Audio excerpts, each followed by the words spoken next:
Hello and welcome to this round 13 of Grand Prix Portland. Just 2 more rounds to go until we're cutting to our top 4. So these players very keen to get the last few wins under their belts. We can see on the left of our screen, that's Christian Calcano. We're starting with his match against Armando Bulnes. Daniel Gardner against Stephen Berrios. Miguel Gatica against Ray Punzalan we'll get to later. Armando Bulnes is the first player of the game with an Elvish Mystic there off a forest. It looks like we've got a mirror match in terms of colours here, because that looks to be a swamp that he's just about to put into play here. There we go. Forests and swamps on both sides of the board, but the first attack from Armando Bulnes there, getting in with his Elvish Mystic before following up with, let's see what he's got, that Satyr Wayfinder. All of the powerful green one power creatures here. I'm sorry that you guys were deprived of my luscious voice in the intervening rounds, but I'm back now. That Satyr Wayfinder is a card that we've seen do a tremendous amount of work over the course of the weekend thus far, especially in these black-green decks where it's able to feed the graveyard and really capitalize on the little black-green graveyard sub-theme that exists. Black Cat there from Christian Calcano, a card that sometimes gets a bit of a bad rap, but actually, if you're looking for a 2-drop, kind of a fine one to have in place there. It does successfully block and trade with most of the other things that the black 2-drops do, and the discard actually potentially kind of relevant. Yeah. Typhoid Rats there from Armando Bulnes, who looks like he might have a white splash of some degree with that Caves of Kolos. Although this is one of those matchups where the discard ability is less stellar than it could be, considering the graveyard theme that tends to exist in these black-green decks. Forcing your opponent to discard a card might help your strategy significantly more than it hinders them. Bulnes and Berrios, they actually, just the last Team Grand Prix in Grand Prix Sao Paulo, managed to make top 4 before eventually succumbing. They have swapped out their third to pick up Ray Punzalan, and now are putting themselves at X and 2 at a very good chance of trying to push for their second consecutive top 4 to Team Grand Prix. Yeah, I was talking to Ray just before this round started, and he pretty much couldn't stop saying, just 2 more, just 2 more. He's having a whale of a time at this event, doing very well. The team's still on 10 and 2, which is kind of, they're at pace with the field at the moment if they want to make top 4. But with every round, teams are falling behind and will not be able to hit that final spot to lock up Pro Tour invites, to lock up potential at winning a trophy here in Portland. Yeah, we saw a Siege Worm from Bulnes get eaten by a Flesh to Dust. This is another way we get to see the power of some of these cheap 1 power, 1 toughness creatures that exist in this green-black deck, creating more value than you would naturally see from them by being able to be used for these convoke abilities. And this kind of an interesting play here. Rather than bouncing any creatures as he plays his 3/3 here, we see Armando Bulnes choosing instead to bounce a land. Oftentimes that signals either he doesn't have a 5th land to play, so he's just going to replay that 4th land, but it also gives him an opportunity to pad his hand if he wanted to against the discard of the Black Cat. So yeah, Black Cat's discard is entirely random, so even in the matchups where regular discard might be a bit of a disadvantage, so sort of a Mind Rot against the green-black deck that wants to use its graveyard may not be the greatest of plays. Right. Random discard can still randomly just snipe the card that is going to pose a problem just from regularly being cast from hand, so still pretty powerful. Certainly is. So right now, Bulnes clearly has the creature advantage on the table. I think he's sitting on 4 cards in hand left, which equals Calcano's count. So we'll see what Calcano is going to be able to do with his superfluous amount of mana. So it looks like he's going for the pure value. Gravedigger's back up that Black Cat, trying to really impact Bulnes' hand and prevent him from being able to do anything too clever. Gravedigger, one of the cornerstones of the green-black deck. The green-black deck often stocking its graveyard with juicy targets using the likes of Satyr Wayfinder, and then Gravedigger able to allow you to get back what you need. So I'm really curious to see what this Caves of Kolos in Bulnes' deck is for. Access to white, I don't know if he's got anything that he plans on using it for. Let's see, let's take a look now that I've got his deck list in front of me. He does have a Sunblade Elf. He doesn't have, I think he's got a Lone Plains and an Evolving Wild to search for it, as well as the activated ability on that, which can completely swing combat in a late game. So it takes this green-black deck, which is already incredibly strong in the late game, and just gives it that extra punch, which is going to be fairly relevant in this long game on long game matchup. And looking at Christian Calcano's deck, that Gravedigger, basically his lone interaction with the graveyard. Interesting. One thing that he does have going for him, and something he could potentially be looking to set up if the game goes long enough, is he does have a copy of In Garrick's Wake. Now that a powerful rare that isn't necessarily seeing play everywhere. Oh my. It may well be that we simply don't need to get there because Hornet Queen, a premium rare in this format. So what you're telling me is Calcano has multiple cards in his deck that are capable of killing all of his opponent's creatures. Pretty much, yeah. That's pretty lucky. We've seen Hornet Queen do some serious work. We've seen it. I mean, this has been a format where if it were a traditional limited format, when you see these cards at the table, decks are generally not quite of the strength level where they can come back from these spots a lot of times, and a card like Hornet Queen can completely turn a match. But we've seen a couple times when Hornet Queen and Soul of Chandelar and Soul of Theros, these cards that are just absolutely busted and limited, have been defeated because of the general strength of the decks that we see in this Team Limited format. Yeah, one of the traps of Team Limited, I think, is to build your decks and go, wow, my deck seems pretty good. It practically seems like a draft deck. Like, I feel really confident. I'm going to stop thinking about making my deck better now, like tweaking my build. That's kind of the starting point for a Team Seal deck, is it's a good draft deck. And many of them end up looking sort of almost like sort of mini precons. Yeah. I've heard a number of people sort of saying, "Oh, I've effectively opened the Convoke precon as my deck of choice here." I mean, it's I think Tomohiro Saito was quoted earlier saying, "Listen, this is not Team Limited. This is block constructed." So. And Saito knows a thing or two about Magic. We see there a Commune with, Commune Blood there, killing off Hornet Queen, getting a little bit of a life for Armando Bulnes. Just the swarm to deal with now. It can be an incredibly dangerous prospect, actually, against this black-green to kill off the Hornet Queen itself, because the deck's known for having ability to recur creatures from the graveyard, such as with the Gravedigger we see in play. We know that Calcano doesn't have much left, or anything left, right? To he has one way of getting it back, and it's a pretty good way at that. He has a Liliana Vess. That'll do it eventually, right? Takes a bit of time. I mean, realistically, if you're going Ultimate with Liliana Vess, you don't need to have one of the best rares in the format in your graveyard to get back. Literally any creature will do. Yeah.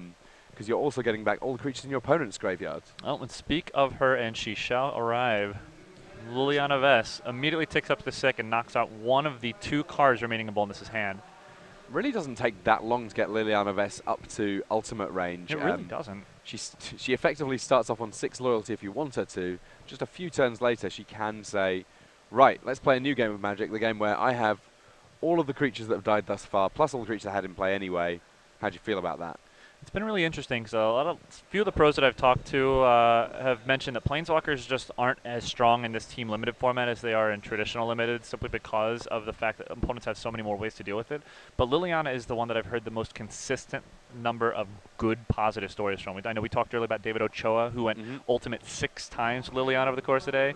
Posted a great picture of that online. Liliana was the one. The ability to discard when your opponent's average card quality is so high is very, very strong. And if you ever get to Ultimate Her, which happens fairly frequently because the green-black deck can defend so well, or blue-black also, like getting to Ultimate Her, it wins games on the spot. It's the reason these abilities were called Ultimate abilities to begin with. Yeah, I mean, Yuya Watanabe we saw last round, the round before last, with his absurd Jace plus Liliana cavalcade of nonsense. I mean, in all fairness, as strong a player as Watanabe is, like, if I were a Planeswalker, I'd pledge loyalty to him too. I know that he's going to use me well. All right, so we are looking right now. This is an incredibly interesting board state. There's a lot of creatures on both sides, but the creatures are exactly kind of what you expect from this green-black deck. They're just middling dudes, like 2/2s and 1/1s. The biggest creature on the board right now is an invasive species at 3/3. So Bulnes thinks for a minute and just goes ahead and bashes. Sends the troops in. Now Calcano has to do some calculating and figure out exactly what he wants to do. He knows that Bulnes has got, you have 1 card in hand, or does he have 2 after his draw? I'm not sure. That Black Cat may empty things out in conjunction with Liliana on the next turn. But now he needs to figure out exactly how many of those insects he wants to throw away at these 1/1s and how many he wants to keep around just in case Bulnes decides to go bigger. I mean, certainly keeping back some of the Hornets, also the insect tokens, we kind of know they're Hornets, really. Keeping them back is a fine plan because you know, the green-black deck can present some pretty hefty threats and also some hefty flyers. At the moment, effectively, trading off Hornets for ground creatures means that he's going to potentially find himself in a situation where he's a little bit weaker to flyers. Certainly. I mean, ultimately, the greedy man that I am, I'm desperate to see a moment where Liliana goes ultimate in Garrick's wake. That will not be this game, though, because it looks like Armando Bulnes has seen enough. Yeah. He's out of cards in hand. He knows he's never really going to be able to generate cards in hand. Christian Calcano, still plenty of threats there, and the threats of that ultimate close enough that he's saying, you know what, let's go to game 2. Looks like Daniel Gardner and Stefan Berrios are in the middle of sideboarding right now, so I'm curious as to which one of those ended up ahead. Looks like we've got 2 games finished at least, and it looks like right as we're doing this, Punzalan and Miguel Gatica are actually putting things up too. So synchronized magic. Although when I see 3 spirit tokens tapped sideways, I would be willing to bet that Triplicate Spirit did some work for Gatica there.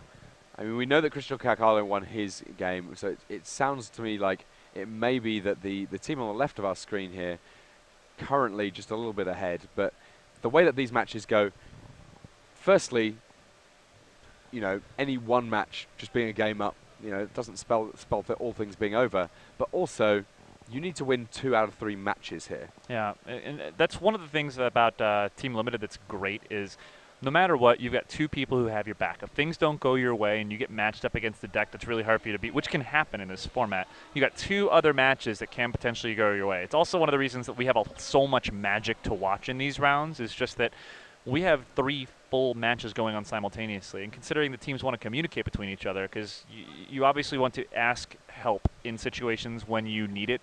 You have the resources, you might as well take advantage of it. So games can take a little bit longer to play out, which is great because it means we've got more matches to watch. But it also leads to kind of those rounds that can kind of move towards the end a little bit. Fortunately, again, we've had pretty good luck. Like most of the matches we've watched have been exciting matches. Oh, absolutely. It's been absolutely fun to watch. And but I mean, I guess the other side of it, this moment that we see here where everyone's sideboarding, it's not just sheer chance that this is the case. So often what ends up happening is that if there's a game kind of finishing up, inevitably it draws the eye of other players who are perhaps already shuffling, and so they maybe spend a little bit longer shuffling. It doesn't hurt too much to have a little bit of an extra shuffle there, especially if during that time you can potentially add a little bit of helpful advice to your teammates. We see there Ray Punzalan asking for a little bit of advice from his teammate, perhaps about some of the nuances of sideboarding with his deck. I mean, he'll be explaining how game 1 went to his teammate there, trying to get a feel for, is there anything that I can do here to really push over the top? Because if anything, of the 3 players on the team of Bulnes, Berrios and Punzalan the one who doesn't currently have quite the same tournament pedigree. No, he's one of the 2 greatest detectives the world has ever seen, but still, he's going to need to research a little bit of extra help from the Pro Tour player, Stefan Berrios. Like, Berrios is a man he's been under the lights before. He knows what's going on. Absolutely. So this is a clean sweep in round 1 for Calcano, Gardner, and Gatica. So let's take a look at the other 2 matchups that we didn't actually get to see play. Berrios on the right-hand side in the middle is running a blue-white deck that is sadly shy of Triplicate Spirits. Just doesn't have any. But it does have a nice, solid, aggressive early start and a nice late-game finish with some Amp and Path Mages to punch through at the very end. On the other side, he's playing against Daniel Gardner, who looks like he is playing a blue-red deck. So this is where those island-on-island fights are going to come in handy. I don't see too much in the way of island walking on Berrios' side, however. Yeah, I mean, on the blue side of things for Gardner, again, not a huge amount in the way of island walk. A couple of Void Snares in there, a couple of Frost Lynxes, so very much playing a tempo game there, and potentially able to get Illusory Angel down.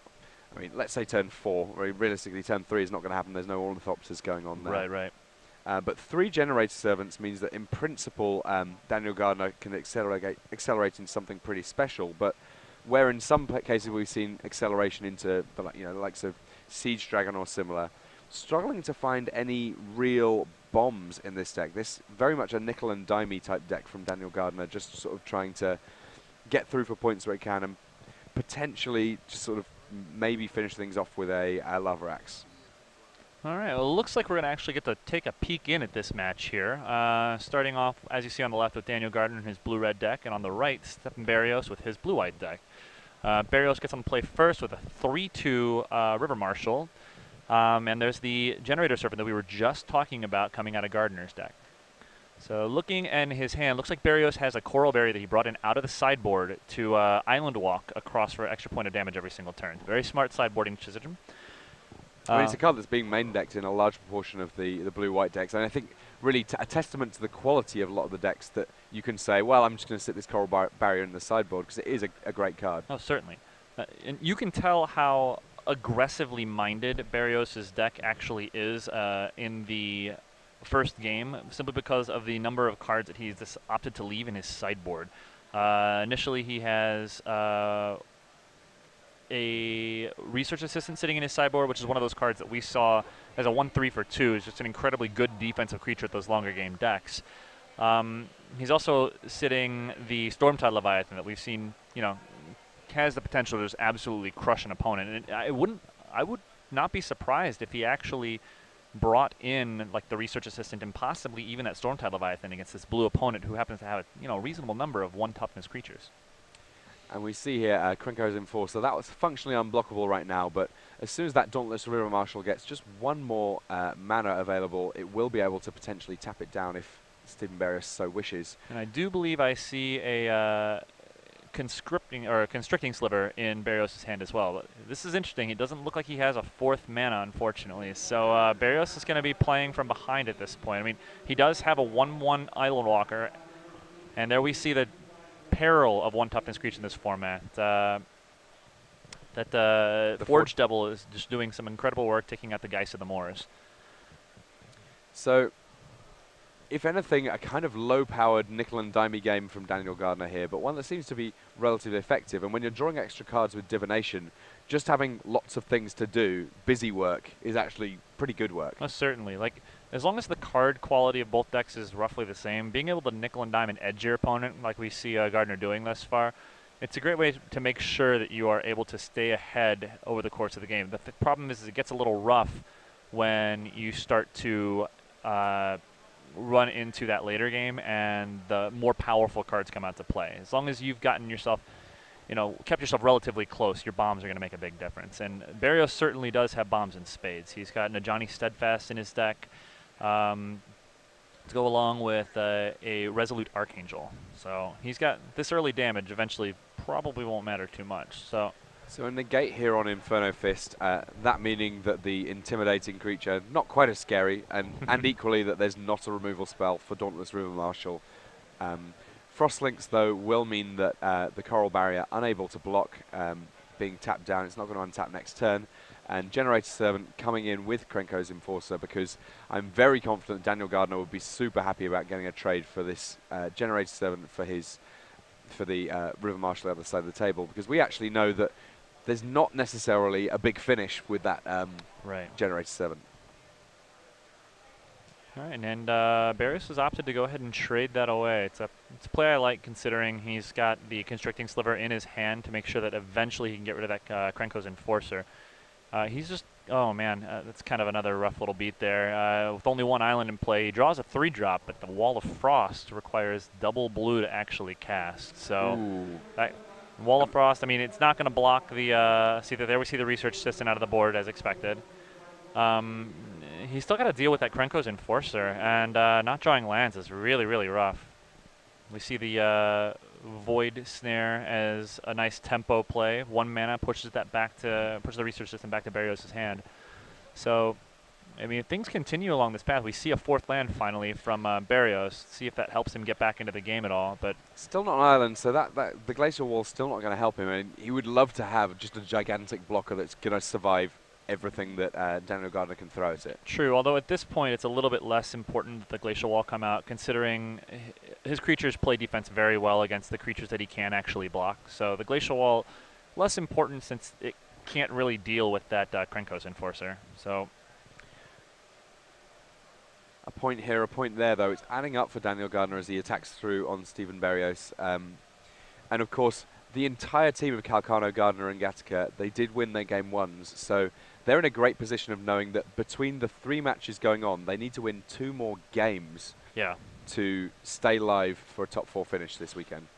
Well, we are really, really looking to see how this turns out. That Krenko's Enforcer is one of 2 that Gardner has. So, and Blue-White is not particularly known for its ability to shut those creatures down. It'll be interesting to see as the game drags on whether those essentially unblockable 2 points of damage really do their job. So that Frost Lynx enables Gardner to yet again take advantage of Forge Devil, take care of the 1/3 blocker that Berrios had. Let's see what happens at this point. Looks like is that another Frost Lynx or is that a Quickling? We'll see soon enough. Yeah. All right, it is another Frost Lynx. So buying a little bit of time. These. I mean, the Frost Link is something that I think that a lot of people, when they first saw it, maybe they started thinking about, well, Banisher Priest's a thing. Yeah. This costs the same amount. It doesn't feel like it does quite as much, but actually, it's still very, very powerful coming into playability. Oh, yeah. Even if you're not bouncing something or removing something permanently, just tapping it down for a turn, you can get a lot of damage through. Oh, certainly. Like, I think Forge Devil and Frost Lynx are 2 of the biggest poster children for creatures that are incredibly efficient at what they do. The Frost Lynx's ability to tap down a creature, as we've seen on offense and on defense in this game, can both be incredibly powerful at helping you either stall long enough to get to your stabilization mechanism, as Berrios needs, or keep an offensive blocker, I guess it's an oxymoron of sorts, out of the way long enough for the original attacker to make sure that they can get through. Especially important when you've got fragile creatures like the Forge Devil and the Generator Servant in play. Pretty much all blockers are offensive to me.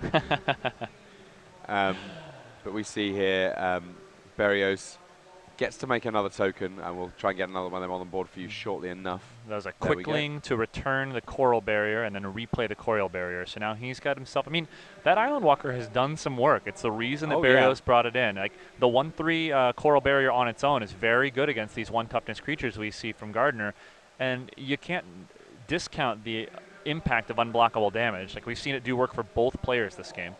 There's 4 points of evasion coming in, which means that this is actually a race that Gardner is on the winning side of right now. Yeah, he's positioned himself very, very well, and that Gargoyle Sentinel, a huge pickup, because as an artifact creature, Intimidate no longer a problem. Yes. Able to block the 2/2 Krenko's Enforcer with the 3/3. Absolutely massive. And potentially also fly in for a little bit more damage. Yeah, he's 1 point shy of representing lethal damage on the board right now. But yeah, that ability to block the Intimidate is massive. So we will very obviously see it go away to Stoke the Flames. Something that I'm sure Gardner wished he could have aimed at Berrios' face instead. Yeah, I mean, this attack's still going to make life a little bit tricky for Berrios. He's forced to block somewhere. He's going to take 3 points here, going to 4. And now the swings back. Oh, this is such a tight race. Literally any spell from either player could swing the race quite easily. And with Gatica taking down Ray Punzalan, this is one of those things that Berrios is going to have to make sure that he wins this. So he swings in for 4. It's 1 more turn to go. And a Glacial Wall is going to come down kind of to stare that Torch Fiend in the face, even though the Coral Barrier is going to do a better job of blocking it at this turn. Draws a mountain. I don't think there's going to be enough for Daniel Gardner here. Yeah, I'm pretty sure this is going to game 3 here. And when you're at this stage in the game, I'm guessing Stephen Berrios is looking at it and saying, well, you know what, if you're thinking for that long, then I'm probably all right. I feel a little bit better. So Berrios is good. Oh my goodness, look at this board state we're about to go to. This is a Christian Calcano, which what I can almost certainly guess is a Hornet Queen in play. A Liliana at 1 counter. Oh my goodness, that is a veritable army right there. Yep, and we can see that Ray Punzalan, he's already succumbed to Miguel Gatica. We didn't get a chance to see much of Ray on camera. But so he's sad. now perched watching the other matches for his teammates. And yeah, there's an awful lot of power on Christian Calcano's side of the board here. So Armando Bulnes definitely put to task in terms of working out what he's going to do about all of the different angles of attack that Christian Calcano has. It's just so hard to win this matchup. Like, the advantage that the green-black deck has is it has a better late game than just about any other deck you can have in this M15 team limited format. But when you're playing in the mirror matchup like this, the deck that has the better late game is going to be the one that wins. And it's hard to get better than a Hornet Queen. How about Hornet Queen plus Liliana base? Huh, you're right. I guess it is a little easier to get better than just a Hornet Queen, isn't it? But yeah, with all of that stuff on board now, Christian Calcano looking in great shape to be able to put this one away, but probably not super fast. We're going to get our money's worth on this game, I would imagine. Calcano does have a lot of work to do if he wants to keep Liliana in play.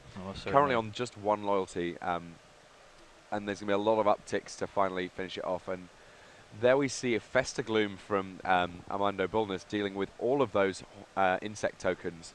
And I think there's a Typhoid Rats that's... Oh no, Typhoid Rats is black, of course. It is, Doesn't care about Festa Gloom in the slightest. Yep.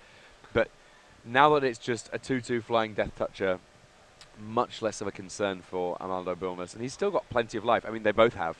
We need to settle in because this match very much live. And with a Liliana on the table, even though she's only at 1 loyalty right now, that's a pretty stellar advantage for Calcano. Although the Ancient Silverback that actually came out of the sideboard for Bulnes is going to do some work. It doesn't care about the Death Touch. It doesn't care about the main way that Calcano has to stave off attackers right now. So it's basically like a Green Abyss, just taking out one of Calcano's creatures every single turn. The Abyss, of course, originally an enchantment from Legends, well back in the history of Magic. I'm old, leave me alone. Meaning that every turn, your opponent has to sacrifice a creature. Yes. And in this matchup, the Mercurial Pretender. This is a combination that I had in my pre-release deck. So Mercurial Pretender there, coming into play as a copy of Hornet Queen, making 4 tokens, and Calcano will ultimately, over time, be able to bounce that Mercurial Pretender and do it again and again and again and again and again. Yep. And this is actually a Mercurial Pretender out of the sideboard. Calcano upgrading his late game to make sure that he is the one that's ultimately going to be the victor in this long, grindy matchup. 2 copies of Verdant Haven in Calcano's deck anyway. I would guess that he's probably not brought in more than 1 island. I can't imagine. He doesn't have any Evolving Wilds, so yeah. That's a very good sideboard. I love that decision. Yeah. Very disciplined, stopping and really thinking about how he's going to make their long match go. And realistically, he's not the blue deck. So they've figured out that it's more important for him to have access to this than the regular blue deck, because he's the one with the big threats that are worth copying. Oh, certainly. And it's in his sideboard for this exact matchup. Like, I don't know if we've talked enough about how important sideboarding is in this team limited format. Making sure that the right cards end up with the right players can absolutely swing matchups like this. You see very, very smart sideboards, cards that are reasonable not to include, like the Ancient Silverback that's just sitting in Bulnes' sideboard and comes in out of this matchup, which, oh wow, and then there's another bomb at the Well, there's Ingarrick's Wake, so we're going to see a lot of cards scooped up by Armando Bulnes. Not the lands, though. So he's able to regenerate from Ingarrick's Wake, so Ancient Silverback's still a threat. So he's got a gigantic Silverback that's going to sit around. It's going to be around to at least watch him die. But there's going to be very little he can do about all of these attackers coming through. This is going to be a massive swipe out of his life total. And then he's staring down at 2, 4, 5, 6, 7 flying points of damage. I mean, that's a 2-turn clock. And he's playing off the top of his deck. Unfortunately for him, unfortunately for him, sorry, he doesn't have an Ingarrick's Wake of his own. So Bulnes is going to lose to Christian Calcano, giving the match to the Dogs on the left-hand side of the table. Christian Calcano, Daniel Gardner, Miguel Gatica. They won the first 2 matches. They didn't need to work out what the final result was going to be between Daniel Gardner and Steven Berrios.